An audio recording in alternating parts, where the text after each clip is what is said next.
नमस्ते दोस्तों, मैं शिवम स्वागत करता हूं आप सभी का एक और नई वीडियो में। तो आज हम लोग कक्षा 10वीं विज्ञान के chapter 4 carbon and it's compounds, carbon और उसके यौगिक चैप्टर के जितने भी मोस्ट इंपॉर्टेंट क्वेश्चन है सारे क्वेश्चन को देखेंगे। तो सबसे पहले हम लोग देखेंगे very short answer type question.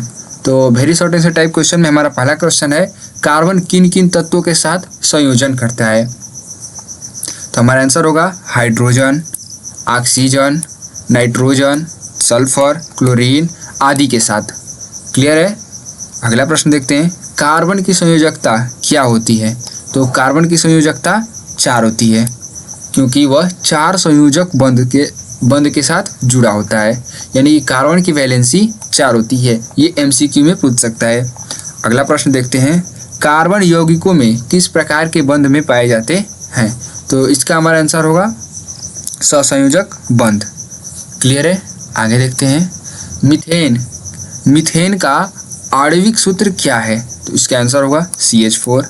अगला प्रश्न देखते हैं, कार्बन का अधिकतम संयोजक संख्या क्या है? तो अधिकतम संख्या 4 है, क्योंकि इसकी वैलेंसी 4 होती है। क्लियर है? आगे देखते हैं, एथेन का रासायनिक सूत्र क्या है? तो इसका आंसर होगा C2H6। एथेन का रासायनिक सूत्र C2H6। अगला प्रश्न देखते हैं, एथीन और एथाइन में क्या अंतर है? तो एथीन C2H4 में दोहरा बंध और एथाइन में C2H2 यानी कि त्रिक बंध होता है। मतलब ये दोहरा बंध मतलब डबल बंध होगा इसमें, और एथाइन में ट्रिपल बंध होगा। क्लियर है? आगे देखते हैं, कार्बन का सबसे शुद्ध रूप कौन सा है? तो कार्बन का सबसे शुद्ध रूप हीरा, ये सबको पता ही होगा। आगे देखते हैं, साबुन किस प्रकार के पदार्थ हैं? तो सोडियम या पोटेशियम के वसीय अम्लों के लवण है। मतलब साबुन किस प्रकार के पदार्थ है? तो सोडियम या पोटेशियम वसीय लवणों के हैं। क्लियर है? आगे देखते हैं, डिटर्जेंट किससे बनता है, या फिर डिटर्जेंट किससे बने होते हैं? तो इसका आंसर होगा पेट्रोलियम से प्राप्त रासायनिक पदार्थ से। डिटर्जेंट कैसे बना होता है? तो पेट्रोलियम से प्राप्त रासायनिक पदार्थ से। क्लियर है? आगे देखते हैं, अब देखते हैं शॉर्ट आंसर टाइप क्वेश्चन, जो कि 2 से 3 नंबर में पूछे जाते हैं। वैसे क्वेश्चन को देखते हैं। तो सबसे हमारा पहला क्वेश्चन है, कार्बन परमाणु 4 बंध कैसे बनाता है? मतलब कार्बन 4 परमाणु बंध कैसे बनाता है? तो इसका आंसर होगा, कार्बन के बाहरी स्तर में 4 इलेक्ट्रॉन होते हैं, इसलिए वह 4 अन्य परमाणुओं के साथ सहसंयोजक बंध बनाता है, ताकि उसकी बाहरी परत पूरी हो जाए। क्लियर है?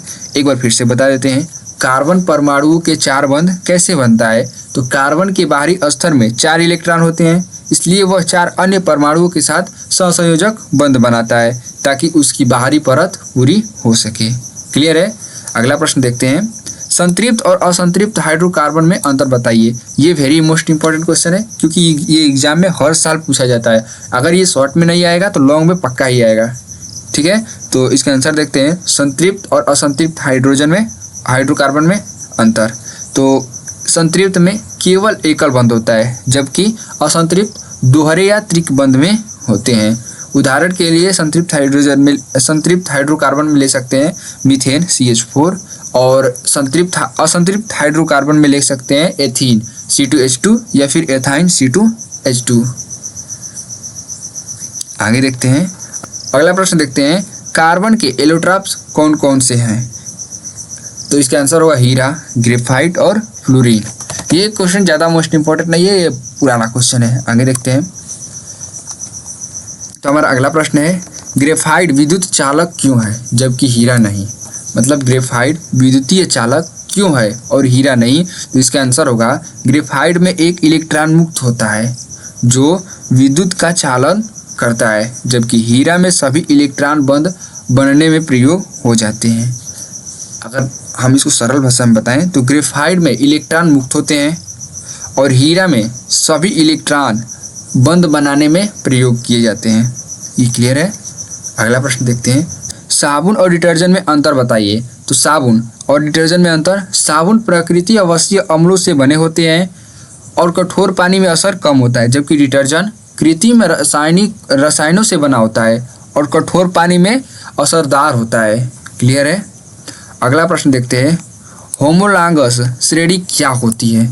तो इसका आंसर होगा एक जैसी रासायनिक प्रकृति वाले यौगिक की श्रृंखला जिनमें लगातार दो सदस्यों के बीच CH2 का अंतर होता है। एक बार फिर से ये क्वेश्चन देखिएगा, होमोलॉगस श्रेणी क्या होते हैं? तो एक जैसी रासायनिक प्रकृति वाले यौगिकों की श्रृंखला जिनमें लगातार दो सदस्यों के बीच CH2 का अंतर होता है उसी को होमोलॉगस श्रेणी कहते हैं। अगला प्रश्न देखते हैं, कार्बन यौगिकों में सहसंयोजक बंध क्यों बनाते हैं? तो इसका आंसर होगा क्योंकि कार्बन के लिए इलेक्ट्रॉन खोना या पाना कठिन होता है, इसलिए साझेदारी द्वारा स्थिरता प्राप्त करते हैं, मतलब स्थिर रहते हैं। तो अगला प्रश्न देखते हैं, मेथेन CH4 का रासायनिक सूत्र और संरचना बताइए। तो इसका आंसर होगा मेथेन में एक कार्बन 4 हाइड्रोजन से एक संयोजक बंध बनाता है। इसे ये देखिए, मेथेन के लिए ये संरचना सूत्र, ये हो गया हमारा कार्बन और ये हाइड्रोजन जो चारों इसकी 4 वैलेंसी संयोजकता होती है उसे जुड़ा हुआ है। क्लियर है? आगे देखते हैं, साबुन से कपड़े साफ कैसे होती हैं? ये कैसे वाला क्वेश्चन है। तो इसका आंसर होगा साबुन के अणु की हाइड्रोफोबिक पूंछ तेल से जुड़ी होती है और इलेक्ट्रोफोबिकल सिर पानी में घुल जाती है। इससे माइलेस बनते हैं जो गंदगी को पानी के साथ बाहर कर देते हैं। अगला प्रश्न देखते हैं, ग्रेफाइट विद्युत का चालक क्यों है जबकि हीरा नहीं? तो इसका आंसर होगा ग्रेफाइट में एक इलेक्ट्रॉन मुक्त होते हैं जो विद्युत प्रभाव में मदद करता है, जबकि हीरा में सभी इलेक्ट्रॉन बंध बनाने में प्रयोग होते हैं। इस क्वेश्चन को देख लीजिएगा। आगे देखते हैं, अब देखते हैं long answer question, long answer type question. ये बताते हैं कि अगर आपने 1, 2, 3 का वीडियो नहीं देखा तो डिस्क्रिप्शन में लिंक है प्लेलिस्ट का, प्लेलिस्ट पे जाइए, चैप्टर 1, 2, 3 तीनों के क्वेश्चन को रिवीजन कर लीजिए। ठीक है, देखते हैं लॉन्ग आंसर। तो पहला हमारा क्वेश्चन क्या है, कह रहा है कि कार्बन के सहसंयोजक बंध बनाने की व्याख्या कीजिए और उदाहरण सहित, मतलब उदाहरण सहित बताना है कि कार्बन के सहसंयोजक बंध कैसे बनते हैं। ठीक है, तो इसका आंसर देखते हैं, कार्बन में कितने परमाणु क्रमांक होते हैं? 6 के बाहरी स्तर में कितने इलेक्ट्रॉन होते हैं? 4।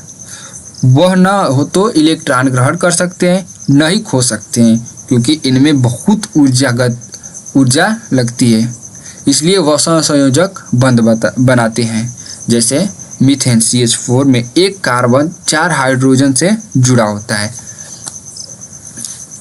अगर इसकी समीकरण यानी इसकी संरचना की बात करें तो CH4 होगा और बंध बनाने का प्रकार एकल संयोजक बंध बनाता है। ये MCQ में पूछ सकता है। क्लियर है? तो इस क्वेश्चन को एक बार फिर से रिवीजन करेंगे। तो कार्बन के सहसंयोजक बंध बनाने की व्याख्या कीजिए, वो भी उदाहरण सहित। तो इसका आंसर होगा कार्बन परमाणु क्रमांक 6 के बाहरी स्तर में 4 इलेक्ट्रॉन होते हैं। वह न तो इलेक्ट्रॉन ग्रहण कर सकता है और न ही खो सकता है क्योंकि इनमें बहुत ऊर्जा लगती है, इसलिए वह सहसंयोजक बंध बनाता है। जैसे मीथेन में एक कार्बन 4 हाइड्रोजन से जुड़े होते हैं। क्लियर है? अगला प्रश्न देखते हैं। अगला प्रश्न क्या कह रहा है, साबुन और डिटर्जेंट की संरचना और कार्य में अंतर बताइए। ठीक है, तो देखते हैं, साबुन सोडियम पोटेशियम के वसीय अम्लों का लवण होता है। साबुन सोडियम पोटेशियम के वसीय अम्लों के लवण होता है। और डिटर्जेंट की बात करें तो सल्फोनेट या सल्फेट यौगिक होता है। साबुन कठोर पानी में अप्रभावी होता है जबकि डिटर्जेंट हर पानी में प्रभावी होता है। साबुन पर्यावरण में जैव अवक्रमीय डिटर्जेंट नहीं है। जैसे उदाहरण ले तो अगला प्रश्न हमारा कह रहा है, हीरा ग्रेफाइट और फ्लोरीन की संरचना एवं गुणों में अंतर बताइए। ठीक है, तो ये रूप रहा, ये संरचना और ये गुण रहा। हीरा, अगर हम लोग हीरा की बात करें तो हीरा की संरचना कैसी होती है? प्रत्येक कार्बन 4 अन्य से जुड़े रहते हैं और इसकी गुण सबसे कठोर पदार्थ। अगर बात करें ग्रेफाइट की तो ग्रेफाइट परतदार संरचना, प्रत्येक कार्बन 3 से जुड़े रहते हैं और ये इसका गुण विद्युत चालक होता है। अगर बात हम लोग फ्लोरीन की करें तो ये गेंदनुमा संरचना की होती है और ये नैनो टेक्नोलॉजी में उपयोग किया जाता है। क्लियर? तो आई होप कि आप लोग को ये वीडियो समझ में आया होगा। अगर वीडियो समझ में आया हो तो वीडियो को लाइक और चैनल को सब्सक्राइब करके बेल नोटिफिकेशन को ऑल पे सेलेक्ट कर लीजिएगा, क्योंकि हम साइंस के जितने भी चैप्टर हैं सारे चैप्टर को 1 बाय 1 करके इसी तरह सारे चैप्टर के मोस्ट इंपॉर्टेंट क्वेश्चन को लाएंगे और साथ ही मैथ का भी लाएंगे। इसलिए चैनल को सब्सक्राइब करना ना भूलिएगा। और चैनल को सब्सक्राइब कर लिया तो मिलते हैं अगले वीडियो में। तब तक के लिए धन्यवाद।